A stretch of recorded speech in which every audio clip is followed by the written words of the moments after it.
You know, this person once said in front of friends, he said, I've never been to a nightclub before. Everyone looked at him with shock because he said, I've never been inside of a nightclub. All of a sudden, a nightclub not being in there is a shock to everyone. Another one said, I've never kissed a girl before. Everyone looked at him in absolute dismay. Not only in dismay, they thought he's a loser.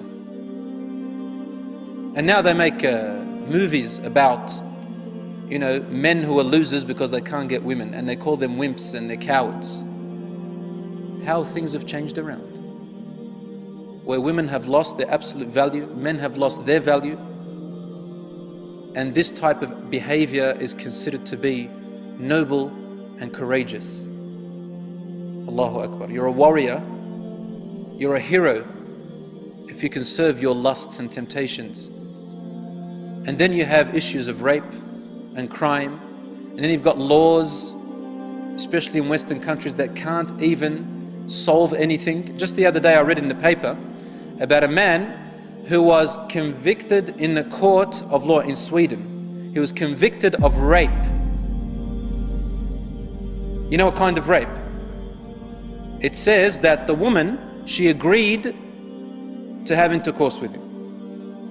But, excuse me for the expression, he used some kind of contraception, I don't want to say its name, and the contraception broke. Based on that, she won in the court by claiming rape, even with her consent. So now their own laws can't even solve their own problems. They bring more laws that bring more problems for them. And Allah says in the Quran, والله يريد أن يتوب عليكم ويريد الذين يتبعون الشهوات أن تميلوا ميلا عظيما يريد الله أن يخفف عنكم وخلق الإنسان ضعيفا. Those who follow their own lusts and temptations, they want to lead you astray, away very far. Allah wants to lessen the burden off your shoulders. He doesn't want you to fall into harm. He doesn't want you to fall into predicaments where you can't climb out of. يُرِيدُ اللَّهُ أَن يُخَفِّفَ عَنْكُمْ. These laws in our deen are only there to protect you. They are not there to cause you harm or restrict you, ya akhi. They are there to protect you because there's so much harm out there. وَخُلِقَ الْإِنسَانُ ضَعِيفًا. Allah also tells us, follow my laws because you're weak. You're weak. Pass them and follow my guidance. I'm there for you. Like what your father and mother do. To keep you away from fire, keep you away from harm. They restrict you and place boundaries around you. We need boundaries from Allah, otherwise we fall into harm. And then there's AIDS, and there's HIV, and there is unwanted pregnancies by girls who are only 13 years old. 13, 12. 12, 13. And what happens to the child? They put up for adoption. The child grows up without a father or mother. What oppression! What oppression! Only to repeat the same thing again and again. So there is great harm in this. And here we are, they're trying to tell you youth that doing these actions makes you a man. You want to become a man? I dare you to get married. I dare you to get married. Because to them, this is the most cowardly thing. They don't dare to get married, brothers and sisters. They don't dare to get married. I had a neighbor, she had a 3-year-old daughter, but they never got married, her and her partner. In the end, he left her for another woman. Obviously, he's going to leave you for another woman. He's too afraid to be a man. He doesn't want to get married because he's too deep in his lusts. And then turns around and she says, men, they're only after their ego. Of course, why did you take a man like that? Allah gave us conscience. Allah gave us guidance in our brains to think with. And so Allah forbids us from these things because not to bring us harm. And you know what's sad?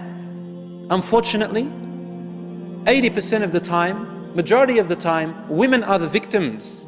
Women are the victims in this situation.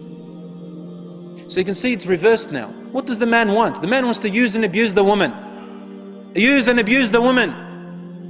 And you know what? If these young girls were able to look inside and read what's in the mind of young men these days, wallah, I don't think any of them will even hang around as much as 10 kilometers away from a man, close to a man. They wouldn't want to.